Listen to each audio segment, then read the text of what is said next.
पुस्तक कट्टा या आपल्या यूट्यूब चॅनलवर पुन्हा एकदा स्वागत. नक्कीच सगळ्यांचं स्वागत आहे. मित्रांनो, कर्णाची कथा आपण सविस्तर पाहिली.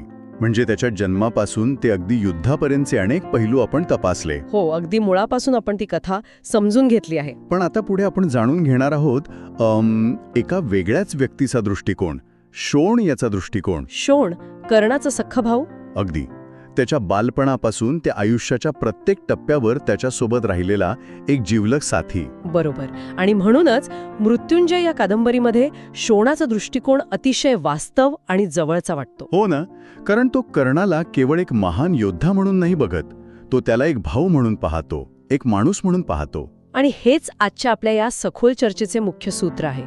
आजचा आपला उद्देश कर्णाला केवळ एक अजिंक्य योद्धा म्हणून पाहणे हा नाहीये. तर मग काय आहे? तर शोणाच्या डोळ्यांतून एका भावाला, एका हळव्या आणि मुत्सद्दी माणसाला समजून घेणं हा आहे.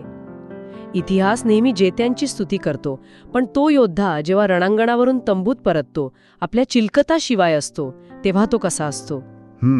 हा खूप महत्वाचा प्रश्न आहे. हो, आणि हे फक्त त्याचा जवळचा माणूसच सांगू शकतो. शोण कर्णाच्या त्या सुवर्ण चिलखताच्या आत दडलेल्या खऱ्या, स्पंदनशील माणसाला पाहू शकतो. तर आपण या सगळ्याचा सविस्तर उलगडा करूया. शोणाची ही कथा आपण काही टप्प्यात समजून घेणार आहोत. सुरुवात होते ती कर्णाच्या दिग्विजय मोहिमेपासून. अगदी बरोबर. पावसाळा नुकताच संपलाय. हो, मार्गशीर्ष महिन्याची शुक्ल पंचमी. आता ज्यांना माहीत नाही त्यांच्यासाठी सांगतो, हा काळ युद्ध मोहिमेसाठी अत्यंत शुभ आणि अनुकूल मानला जायचा. बरोबर, कारण रस्ते कोरडे झालेले असतात, नद्यांचे पाणी ओसरलेले असते. हस्तिनापुरातून प्रस्थान होत आहे, सर्व ज्येष्ठांचा निरोप घेतला जातोय. पण इथे मला शोणाचं एक वेगळंच रूप दिसतंय. म्हणजे कर्णाचं रूप कसं आहे? अंगावर सोनेरी चिलखत, तेजस्वी कुंडल, तो अक्षरशः सूर्यासारखा तळपतोय. आणि शोण स्वतःच कादंबरीत सांगतो की मी सावळा आहे. पण आश्चर्याची गोष्ट म्हणजे त्याच्या मनात याबद्दल यत्किंचितही मत्सर नाही. यात सर्वात अचंबित करणारी गोष्ट म्हणजे हा भावाभावामधला जो निखळ प्रेमाचा धागा आहे ना, तो किती दुर्मिळ आहे. खरंय. शोण कर्णाला अंगराज किंवा सेनापती मानत नाही. तो आजही त्याला वसुदादाच मानतो. आणि शोणाच्या याच निखळ प्रेमामुळे कर्णाचा आत्मविश्वास शिगेला पोचलेला दिसतो. कशावरून? दिग्विजय करायला निघताना तो 100 कौरव, शकुनी किंवा अश्वत्थामा यापैकी कुणालाही सोबत घेत नाही. तो फक्त शोणाला आपला सारथी म्हणून निवडतो. म्हणजे स्वतःच्या भावावरचा त्याचा विश्वास बघा. पण मोहिमेच्या सुरुवातीलाच एक प्रसंग असा आहे जो मला खूप बुचकळ्यात टाकतो. कोणता प्रसंग? येते आता एखादा दुसरा सेनापती असता तर त्याने रस्ता साफ करायला लावला असता. हो, साहजिकच आहे. पण कर्ण रथ थांबवतो, खाली उतरतो आणि अत्यंत आदराने स्वतःच्या मनगटातील निशिगंधाच्या फुलांची माळ त्या गायीच्या खुरांवर अर्पण करतो. अच्छा. मला सांगा, दिग्विजय करायला निघालेला एक आक्रमक सेनापती आणि तो मोहिमेच्या पहिल्याच दिवशी एका सामान्य प्राण्यासमोर असा नतमस्तक का होतोय? हे जरा आवाजीवी वाटत नाही का? मुळीच नाही. जर आपण याला मानवी मानसशास्त्राशी जोडले तर लक्षात येईल की ही एक स्वतःला जमिनीवर ठेवण्याची कृती आहे. म्हणजे ग्राउंडिंग टेक्निक म्हणता येईल याला. अगदी तेच. कर्ण युद्धाच्या अत्यंत हिंसक मार्गावर पाऊल ठेवत आहे. अशा वेळी निसर्गापुढे, एका मुख्या प्राण्यापुढे नम्र होणे हे त्याला स्वतःच्या अस्तित्वाची जाणीव करून देते. तो केवळ राज्यांच्या सीमा जिंकण्यासाठी बाहेर पडलेला नाही, तर मने जिंकण्यासाठी बाहेर पडला आहे. विजयाच्या उन्मादात माणसाचा तोल जाऊ शकतो. बरोबर. ते त्याला जमिनीवर ठेवते. स्वतःचा तोल ढळून देण्याची ही सवय त्याच्या पुढच्या प्रवासात किती कामी येते हे आपल्याला लगेच दिसतं. हो, कारण पहिला मोठा संघर्ष कुठे होतो? पांचाल देशात द्रुपद राजाचे ते राज्य, जिथे द्रुपदाचा मुलगा दृष्टद्युम्न अत्यंत गर्वाने कर्णाचे अभेद्य कवच जाळून टाकण्याची वल्गना करतो. हो, पण अर्थातच कर्णासमोर त्यांचा अजिबात टिकाऊ लागत नाही. बिलकुल नाही. पण खरी कथा युद्धानंतर सुरू होते. पराभूत सालेला वृद्ध द्रुपद कर्णासमोर उभाय. तो विचारतो की तुला काय हवंय? सोने, हिरे, रत्ने की दासदासी? आणि तिथे कर्ण ती सगळी संपत्ती नाकारतो. इथेच मला सर्वात मोठा प्रश्न पडतो. थांबा, मला हे अजिबात पटत नाहीये. तुम्ही संपूर्ण पांचाल देश जिंकलाय. तुम्हाला हवं ते मिळू शकतं.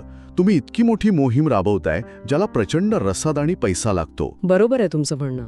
आणि तुम्ही संपत्ती नाकारून एका रात्रीत गंगेच्या काठी स्वतःच्या मृत पुत्राची, सुदामांची समाधी मागतोय. हे प्रॅक्टिकल कसं असू शकतं? यात नक्कीच काहीतरी राजकीय खेळी असली पाहिजे, नाही का? जर आपण याला थोड्या मोठ्या पटलावर ठेवून बघितले तर आपल्याला समजेल की हा निर्णय राजकीय नाही. मग काय आहे? हा निर्णय पूर्णपणे भावनिक आणि मानसशास्त्रीय आहे. याला आपण भावनिक न्याय म्हणू शकतो. कांपल्यनगर हे तेच शहर आहे जिथे द्रौपदीच्या स्वयंवराच्या वेळी भर मंडपात कर्णाचा सूतपुत्र म्हणून घोर अपमान झाला होता. अरे हो, तो प्रसंग. आणि याच भूमीवर त्याच्या सुदामन नावाच्या मुलाने प्राण सोडले होते. म्हणजे ती जखम त्याच्या मनात आजही ताजी होती तर? अगदी. आज तो तिथे एक जेता म्हणून उभा आहे. तो सूड घेऊ शकला असता, पण त्याला द्रुपदाची संपत्ती नकोय. त्याला द्रुपदाकडून आपल्या मुलाच्या अस्तित्वाची दखल घ्यायची आहे. बरोबर. ज्या समाजाने त्याला नाकारले त्याच समाजातील एका सर्वोच्च राजाला रातोरात त्याच्या मुलाची समाधी बांधायला लावणे हे कोणत्याही आर्थिक नुकसान भरपाईपेक्षा कित्येक पटीने मोठं मानसिक समाधान आहे. नक्कीच. एका दुःखी पित्यासाठी हा मानसिक विजय कोणत्याही खजिन्यापेक्षा मौल्यवान असतो. भावनिक न्यायाचा हा मुद्दा खरंच विचार करायला लावणार आहे. पण जर पंचालमधील घटना त्याच्या भावना दाखवते तर पुढचा टप्पा त्याची भयंकर बुद्धिमत्ता आणि क्रूर पण प्रभावी रणनीती दाखवतो. नैमिषारण्याचा टप्पा. हो, सैन्य पुढे जातं आणि नैमिषारण्य या अत्यंत घनदाट आणि अकराळ विक्राळ जंगलापाशी येऊन थांबतं. हे जंगल इतकं दाट आहे की तिथून पुढे जाणं पूर्णपणे अशक्य वाटतं. हा एक डेड एंड आहे. अगदी. तिथे रस्ताच नसतो. इतर सगळे अनुभवी सेनापती हतबल होतात आणि तिथे कर्ण एक अशी रणनीती वापरतो जी ऐकून माझ्या अंगावर अक्षरशः काटा आला. हो, ती योजना खरंच अंगावर शहारे आणणारी होती. तो चक्क 40,000 हत्तींना सोमरस म्हणजे मोहाची फुले घातलेले मद्य पाजण्याचा आदेश देतो. होय, आणि ही कधी सामान्य योजना नव्हती. इथेच खरी गंमत येते. हे अगदी आजच्या काळासारखं आहे. एखादा मोठा प्रोजेक्ट डेड एंडला येतो, सगळे मॅनेजर्स हात टेकतात आणि तेव्हा लीडर एखादी अशी भन्नाट रिस्क घेतो जी कुणाला सुचलेली नसते. एकदम साकोरी बाहेरचा विचार. पण इथे रिस्क होती 40,000 जंगली हत्तींची. मला हे समजून घ्यायचंय की हे प्रॅक्टिकली शक्य कसं झालं. मद्य पाजलेले हत्ती जंगलात जाऊन नक्की काय करतात? इथे कर्णाचे खरे श्रेष्ठत्व आणि निसर्गाचं त्याचे ज्ञान दिसून येते. कसं काय? बघा, मोहाची फुले जेव्हा आंबवली जातात तेव्हा त्यातून एक अत्यंत मादक अर्क तयार होतो. जेव्हा तुम्ही एका विशालकाय हत्तीला हे मद्य पाजता तेव्हा त्याच्या शरीरात एक भयंकर रासायनिक बदल होतो. हत्ती मत्त होतो. अगदी. त्याला आजूबाजूच्या जगाचं भान राहत नाही आणि त्याची ताकद कैक पटींनी वाढते. विचार करा, 1-2 नव्हे, तब्बल 40,000 मत्त झालेले हत्ती. बापरे.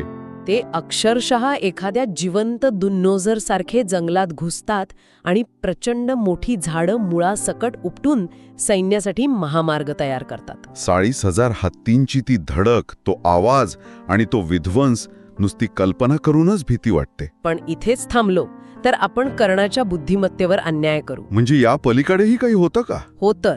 एक क्रूर सेनापती फक्त हत्तींना मध्य पाजून थांबला असता, पण कर्ण हा अत्यंत दूरदृष्टी असलेला बुद्धिमान सेनापती आहे. हत्ती सोडण्यापूर्वी तो हिरण्यवर्मा नावाच्या आपल्या सरदाराला त्या जंगलात पाठवतो. हे कशासाठी? 2 अत्यंत महत्वाच्या गोष्टी तपासण्यासाठी. पहिली गोष्ट, या घनदाट जंगलात चुकून एखाद्या ऋषीमुनींचा आश्रम तर नाहीये ना? अच्छा. कारण मत्त हत्तींच्या पायाखाली एखादा आश्रम तुडवला गेला तर विनाकारण निष्पाप लोकांचे प्राण जातील. आणि ऋषींचा शाप मिळेल तो वेगळाच. आणि दुसरी गोष्ट म्हणजे, या जंगलाच्या पुढे एखादी मोठी नदी आहे का? अरे वा. म्हणजे त्याला हे माहीत होतं की हे हत्ती नंतर नियंत्रणाबाहेर जाऊ शकतात. बरोबर. जेव्हा हिरण्यवर्मा सांगतो की जंगलाच्या पलीकडे शरयू नदी आहे तेव्हा कर्ण खुश होतो. कारण मद्यप्राशन केलेले आणि रागाने बेभान झालेले हत्ती जेव्हा जंगल तोडून पुढे जातील तेव्हा त्यांच्या अंगातील उष्णता आणि मद शांत करण्यासाठी त्यांना प्रचंड पाण्याची गरज असेल. आणि ते हत्ती थेट त्या शरयू नदीत डुंबून शांत होतील. अगदी बरोबर. आणि सैन्याला कोणताही ठोका उरणार नाही. हे नियोजन बघा. समस्येवर फक्त तोडगा काढणे नाही, तर त्या तोडग्यातून निर्माण होणाऱ्या नवीन धोक्यांचे आधीच नियोजन करून ठेवणे. हे खरंच आपलातून आहे. युद्धशास्त्र, निसर्गाचा अभ्यास आणि मानसशास्त्र या तिन्हींचा असा संगम क्वचितच पाहायला मिळतो. हो, आणि याच नियोजनामुळे ते सुरक्षितपणे पुढे जातात. या अभेद्य जंगलातून मार्ग काढत सैन्य पुढे अयोध्येत पोहोचतं. कोसल देशाची ती ऐतिहासिक नगरी, जिथे पुन्हा एकदा युद्ध होतं. हो, तिथला राजा युद्धात हरतो. अयोध्येवर कर्णाचे सैन्य ताबा मिळवते. पण युद्ध जिंकल्यानंतर जेव्हा कर्ण अयोध्येच्या राजवाड्यात प्रवेश करतो तेव्हा तो सिंहासनावर बसत नाही. उलट तो प्रभू रामचंद्रांच्या त्या रिकाम्या ऐतिहासिक सिंहासनाला गुडघे टेटून वंदन करतो आणि अयोध्येचाच ध्वज स्वतःच्या हाताने पुन्हा फडकवतो. हे दृश्य कर्णाच्या व्यक्तिमत्वाचा एक अत्यंत सखोल पैलू दर्शवतंय. तो जगावर राज्य करायला निघाला आहे, पण त्याला मुळांबद्दल आणि महान परंपरेबद्दल प्रचंड आदर आहे. जगातील कोणीही कायमचा जेता किंवा जीत नसतो, हीच त्याची धारणा असावी. नक्कीच. अयोध्येच्या सिंहासनाला वंदन करून तो हेच सांगतोय की सत्तेपेक्षा आदर्श आणि मूल्य नेहमीच मोठी असतात. पण अयोध्येतील या राजेशाही सन्मानापेक्षा मला रात्रीची एक घटना अधिक अस्वस्थ करून गेली. कोणती घटना? आणि इथेच शोणाचा साक्षीदार असण्याचा खरा अर्थ आपल्याला समजतो. रात्री हिरण्यवती नदीच्या काठी जेव्हा शोण आणि कर्ण एकांतात बसलेले असतात तेव्हा शोणाला एक गुपित समजतं. अच्छा, ते दूताचं गुपित. हो, शोणाला आत्तापर्यंत वाटत असतं की रोज रात्री जो एक गुप्तदूत हस्तिनापूरला जातोय तो दुर्योधनासाठी युद्धाच्या बातम्या किंवा राजकीय खलिते घेऊन जात असावा. पण सत्य पूर्णपणे वेगळं असते. कर्ण शोणाला सांगतो की तो दूत राजवाड्यात किंवा दुर्योधनाकडे जातच नाही. तो दूत युद्धात वीरगती प्राप्त झालेल्या सामान्य सैनिकांच्या मातापित्यांना सांत्वनाची पत्रे घेऊन जातो. आणि ती पत्रे कोणी दुसरा कारकून लिहित नसतो, स्वतः कर्ण लिहितो. हे चित्र नुसतं डोळ्यांसमोर आणण्याचा प्रयत्न करा. दिवसभर रणांगणावर रक्ताचे पाट वाहणारा, हजारो सैनिकांना कापणारा एक महाभयंकर सेनापती. आणि रात्रीच्या अंधारात एका छोट्याशा दिव्याच्या प्रकाशात बसून डोळ्यात पाणी आणून आपल्या सैनिकांच्या आईवडिलांना पत्रे लिहितोय. हा विरोधाभास मेंदूला अक्षरशः झिणझिणे आणणार आहे. यातून एक महत्वाचा प्रश्न उभा राहतो. एक सेनापती एवढा हळवा कसा असू शकतो? तुमचं काय मत आहे यावर? मला वाटतं याचे उत्तर कर्णाच्या स्वतःच्या आयुष्यात दडलेलं आहे. ज्याने स्वतःचा तरुण मुलगा सुदामन गमावला आहे त्याला पुत्रशोकाची आग काय असते हे कोणापेक्षाही जास्त समजते. अगदी खरंय. त्याच्या नेतृत्वाखाली लढणारा एक सामान्य सैनिकही त्याच्यासाठी फक्त एक आकडा नाहीये. तो कोणाचा तरी मुलगा आहे हे त्याला सतत जाणवत असते. ही अत्यंत तीव्र पातळीवरची सहानुभूती आहे. हो, स्वतःच्या दुःखातून इतरांच्या दुःखाशी जोडले जाण्याची ही क्षमता त्याला एका क्रूर योद्ध्याकडून एका महान माणसाकडे घेऊन जाते. आणि म्हणूनच शोणाला तो अंगराज न वाटता नेहमी वसुदादाच वाटला.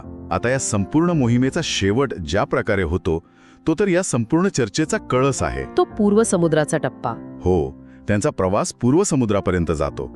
तिथे कर्ण पहाटे लाटांमध्ये उभा राहून सूर्याला अर्घ्यदान करतो. दिशा जिंकून हे दिग्विजयी सैन्य अंगदेशात परत येतं. म्हणजे स्वतःच्या चंपानगरीत. हो, चंपानगरीत. तिथे प्रचंड स्वागत होते, सुवर्ण पुष्पांची उधळण होतीये. पण कर्ण राजवाड्यात जातच नाही. तो थेट एका मोकळ्या पटांगणावर जातो. तिथे बालपणी त्याने आणि शोणाने खेळताना दगडाचे एक सिंहासन बनवले होते. कर्ण तो उलटा पडलेला दगड सरळ करतो आणि संपूर्ण जगाला नमवणारा आपला राजदंड त्या साध्याशा दगडावर ठेवतो. हे रूपक अतिशय शक्तिशाली आहे. तो राजदंड सत्तेचे प्रतीक आहे आणि तो दगड त्याच्या बालपणाचे, त्याच्या मुळांचे प्रतीक आहे. पण मला इथे खरोखर एक शंका येते. तो मांडलिक राजाचा भव्य महाल नाकारतो आणि आपल्या जुन्या लहानशा झोपडीत चित्ररथ या जुन्या सारथ्यासोबत जाऊन राहतो. आणि तिथे जाऊन तो अपूप खातो. हो, अपूप. आता अपूप म्हणजे तांदळाचे किंवा गव्हाचे साधे गोड वडे, जे गरिबांच्या घरातील एक अत्यंत सामान्य अन्न होतं. तर या सगळ्याचा अर्थ काय घ्यायचा? म्हणजे तुम्हाला काय वाटतं? एवढा मोठा दिग्विजय करून आलेला माणूस परत झोपडीत का जातो? हा खरोखरच त्याचा साधेपणा होता की त्याला स्वतःच्या लायकीबद्दल कुठेतरी शंका होती? म्हणजे तुम्हाला म्हणायचंय की त्याला न्यूनगंड होता? एक प्रकारे हो. आयुष्यभर त्याला सूतपुत्र म्हणून हिणवलं गेलं. त्यामुळे जगाचे राज्य मिळवणंही मी या महालांच्या लायकीचा नाही अशी न्यूनगंडत्वाची भावना त्याच्या मनात कुठेतरी लपलेली होती का? हा अत्यंत अचूक आणि खोलवर जाणारा प्रश्न आहे. काही अंशी हा भूतकाळातील अपमानाचा मानसिक प्रभाव असू शकतो. पण जर आपण शोणाच्या नजरेतून पाहिले तर हे न्यूनगंड नसून एक विलक्षण स्थितप्रज्ञता आहे. भावनिक स्थिरता म्हणता येईल का याला? अगदी. कर्ण दिग्विजय करून आला आहे, त्याच्याकडे अफाट संपत्ती चालून आली आहे, पण सत्तेची हवा त्याच्या डोक्यात गेलेली नाही. त्याला माहीत आहे की हे सोन्याचे महाल, हे राजदंड क्षणभंगूर आहेत. बरोबर. पण ती जुनी झोपडी, तो चित्ररथ सारथी आणि तो साध्या अपुपाचा घास हे त्याचे खरे सत्य आहे. भौतिक यश त्याच्या अंतरंगाला, त्याच्या खऱ्या अस्तित्वाला प्रदूषित करू शकलेले नाही. शोणासाठी हे दृश्य खूप आश्वासक असेल. नक्कीच. कारण त्याला खात्री पटते की जग जिंकूनही त्याचा भाऊ बदललेला नाही. किती विलक्षण प्रवास आहे हा.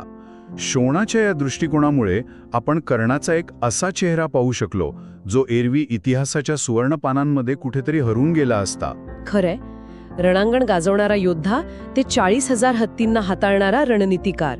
आणि सैनिकांच्या मातांना पत्रे लिहिणारा एक हळवा पिता, ते झोपडीत शांतपणे जुने अन्न खाणारा एक साधा माणूस. त्या सुवर्ण चिलखताच्या आत किती वेगवेगळी वादळे शांतपणे श्वास घेत होती हे आज आपण अनुभवले. म्हणूनच कोणत्याही ऐतिहासिक पात्राचं मूल्यमापन केवळ त्याच्या विजयांवरून नाही, तर विजयानंतर तो स्वतःशी कसा वागतो यावरून केले पाहिजे.